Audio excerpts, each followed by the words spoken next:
Tarih, galipler tarafından yazılır derler. Peki ya kaybedenlerin tarihi? Kaybedenlerin tarihi, yüzyıllar sonra birbirine tamamen zıt diktatörlükler tarafından kendi çıkarları için yeniden yazılırsa ne olur? Bugün Avrupa tarihinin en sarsıcı isyanlarından birine 1525 Alman Köylü Savaşı'na gidiyoruz. Karşımızda sıradan bir isyancı yok. Karşımızda devasa servetini ve soylu unvanını elinin tersiyle itip tırpanlı köylülerin yanında saf tutan bir aristokrat var. Florian Geyer von Giebelstadt. Florian Geyer'in neden kendi ayrıcalıklı dünyasına ihanet ettiğini tam olarak kavrayabilmek için 16. yüzyıl Alman şövalyeliğinin perde arkasına bakmamız şart.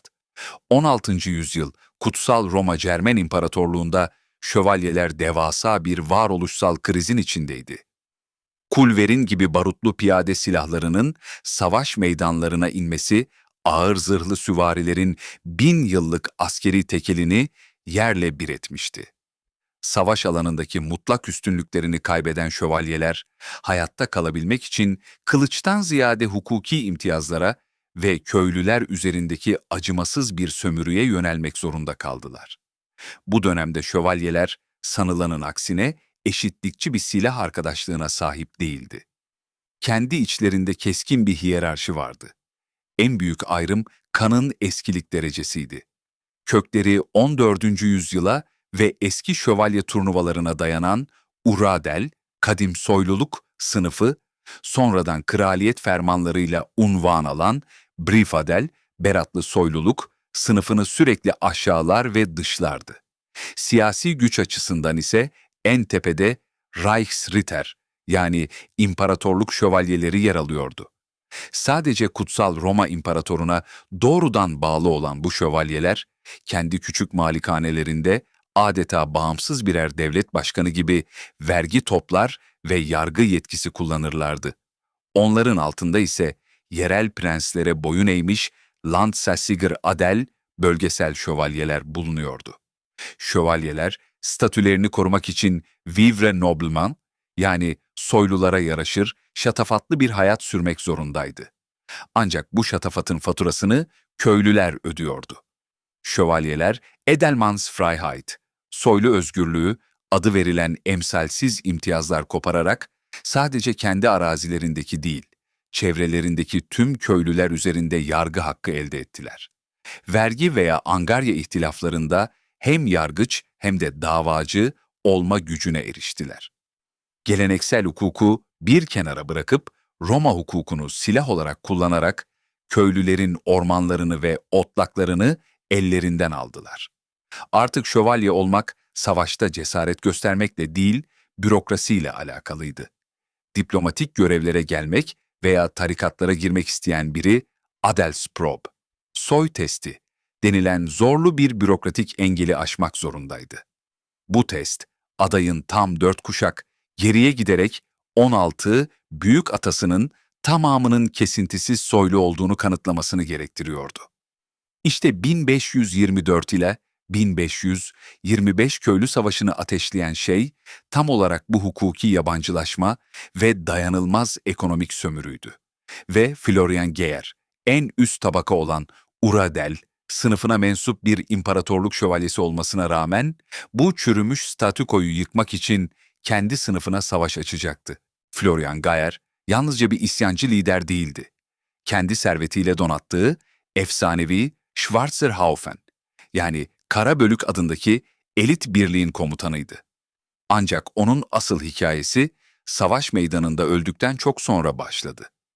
Geyer'in mirası 19. yüzyıldaki romantik liberallerden tutun da 20. yüzyılda nasyonal sosyalistlere ve tam zıttı olan Doğu Alman komünistlerine kadar herkes tarafından kendi ideolojilerine göre manipüle edildi.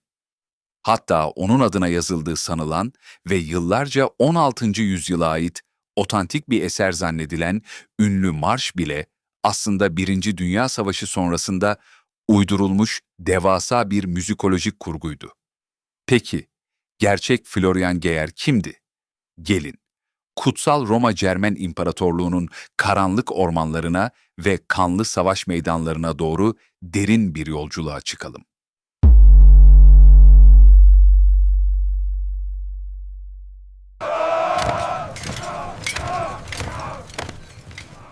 Florian Geyer'in neden kendi sınıfına ihanet ettiğini anlamak için o dönemde Avrupa'nın içinde bulunduğu korkunç çıkmazı anlamamız gerekiyor.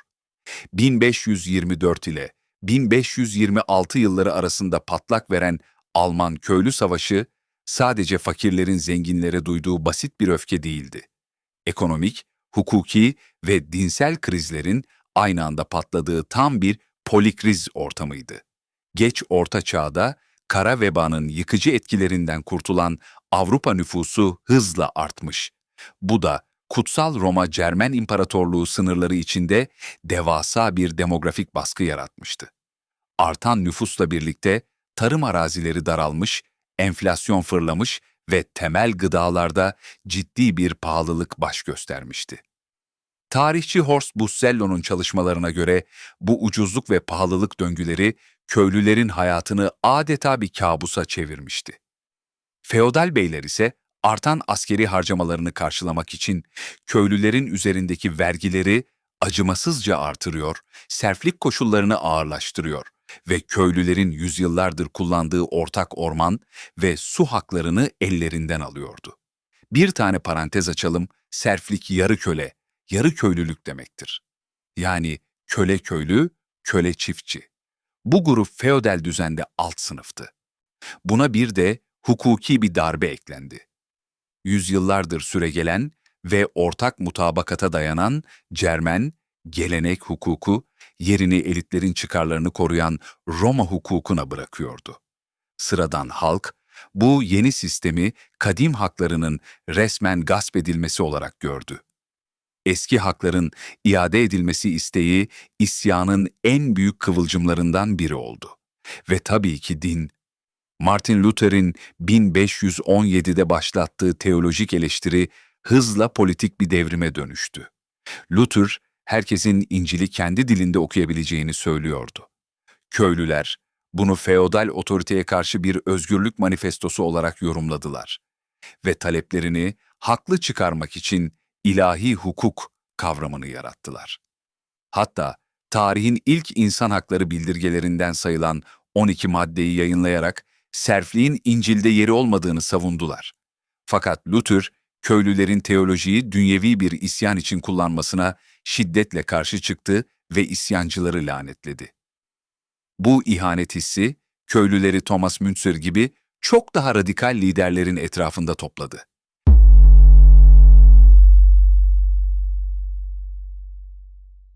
İşte tam bu kaosun ortasında 1490 civarında doğan Florian Geyer sahneye çıktı. Kendisi, kıtasal bağlantıları olan büyük dedesi Teuton Şövalyeleri Büyük Üstadı, bir diğer akrabası ise Riga Başpiskoposu olan çok güçlü bir soylu ailenin üyesiydi. Genç yaşta devasa arazilerin ve Giebelstadt Taki Şato'nun tek varisi oldu. 1512 ile 1513 yıllarında İngiltere Kraliyet Sarayı'na kadar uzanan seyahatleri ona uluslararası bir vizyon kazandırmıştı. Ancak 1517'de hayatı tamamen değişti. Neumünster Manastırı ile yaşadığı bir vergi anlaşmazlığı yüzünden ruhani mahkeme tarafından aforoz edildi. Hayatı boyunca üzerinde kalacak olan bu aforoz kararı, onun Katolik kilisesine ve ruhban sınıfına karşı derin bir nefret beslemesine neden oldu. Yine de askeri ve diplomatik kariyerine devam etti. Şivabya Birliği adına ordular yönetti, Teuton Şövalyeleri Büyük Üstadı'nın hizmetine girdi, Polonya'ya karşı diplomatik misyonlarda bulundu. En kritik an ise 1523'te Wittenberg'de muhtemelen Martin Luther'le bizzat görüşmesiydi. Lutherci fikirler, Geyer'in kiliseye duyduğu öfkeyi teolojik bir temele oturttu. 1525'te köylü isyanı patlak verdiğinde, diğer şövalyelerin aksine o zorla değil, tamamen kendi özgür iradesi ve ideolojik inancıyla sınıfına ihanet edip isyancıların safına katıldı.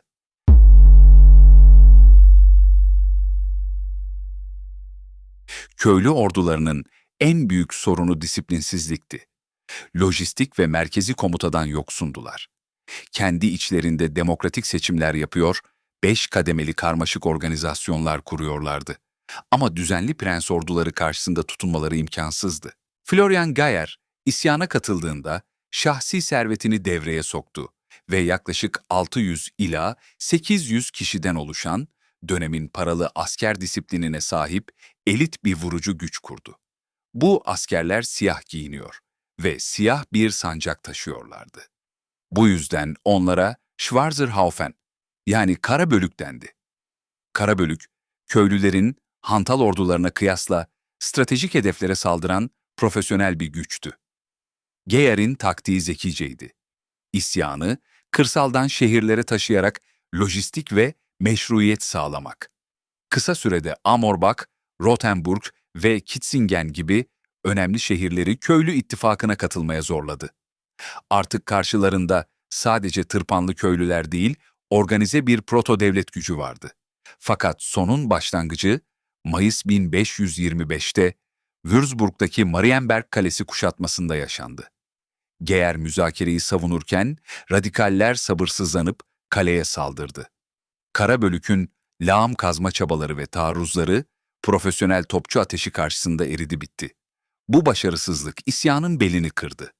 Haziran ayına gelindiğinde profesyonel prens orduları köylüleri her yerde katlediyordu.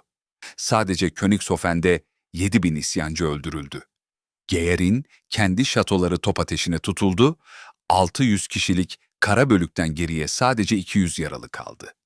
Siyasi olarak yalnız kalan ve kaçmaya çalışan Florian Geyer, 9 ile 10 Haziran gecesi karanlık bir ormanda, kendi kayınbiraderinin hizmetkarları tarafından kurulan pusuda bıçaklanarak öldürüldü ve cesedi kayıplara karıştı.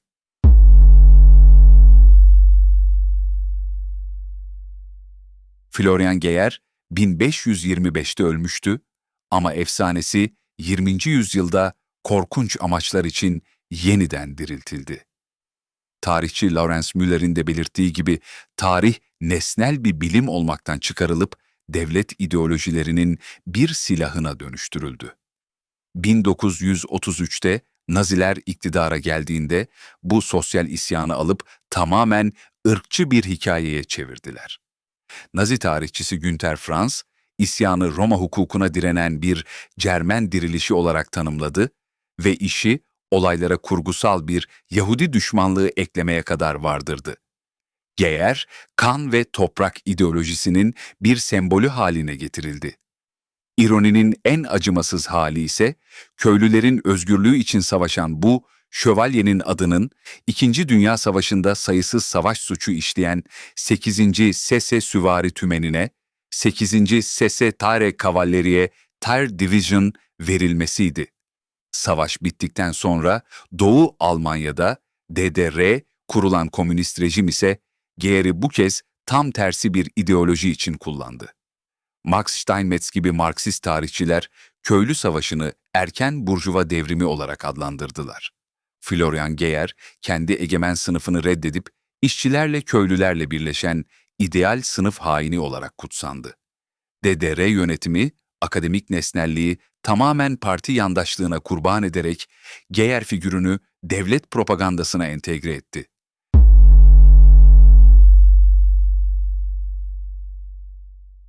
Ve gelelim bu efsaneyi kitlelerin beynine kazıyan o ünlü marşa, Wir sind des Geyers Schwarzerhaufen. Yıllarca bu şarkının 1525'te savaş meydanlarında söylendiğine inanıldı. Hatta ünlü besteci Hans Eisler bile bu şarkının otantik bir 16. yüzyıl eseri olduğunu sanarak eserlerinde kullandı. Ancak gerçek bambaşkaydı. Bu şarkı 16. yüzyıldan değil, Birinci Dünya Savaşı sonrasındaki yıllardan 1919 ile 1921 civarından geliyordu. Sanayileşmeye ve burjuva hayatına tepki gösteren Alman gençlik hareketleri, Bündische Jugend tarafından eski şarkılar tarzında üretilmiş bir kurguydu. Şarkı 3 katmanda oluşmuştu. İlk olarak 1885 yılında Heinrich von Raeder adında bir subay, ruhban sınıfını eleştiren "Ben Zavallı Kunrad'ım" adında romantik bir şiir yazdı.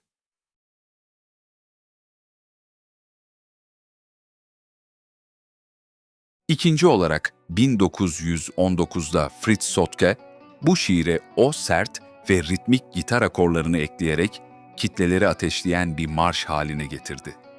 Üçüncü aşamada ise 1921'de Kurt Zacharias, Weimar Cumhuriyeti'nin yenilmiş ruh halini yansıtacak şekilde şarkıya "Torunlar bu savaşı daha iyi verecek" gibi intikam ve şiddet dolu sözler ekledi. Sonuç ne mi oldu? Bu otorite karşıtı şarkı 1920'lerden itibaren hem aşırı sağcı Naziler hem de solcu komünistler tarafından aynı anda kendi askeri şarkı kitaplarına dahil edildi ve avazları çıktığı kadar bağırılarak söylendi. Florian Geyer ve Kara Bölük'ün hikayesi, tarihin nasıl tehlikeli bir oyun hamuruna dönüşebileceğinin en büyük kanıtıdır. Kendi ayrıcalıklarını adaletsiz bir düzene karşı feda eden vizyoner bir şövalyenin hayatı. Yüzyıllar sonra nesnel gerçeklikten koparılarak bir devlet ideolojisi silahına, bir propaganda marşına ve manipülatif bir efsaneye dönüştürülmüştür. Tarih, sadece geçmişte ne olduğunu değil, o geçmişin bugün bize nasıl anlatıldığını sorguladığımızda anlam kazanır. Weinsberg'de yangın ve duman var. Hey ya oho. Nice kişi geçirildi bu kılıçtan. Hey ya oho. Mızrak kararlı önde durur. Manastıra kızıl horozu koyun.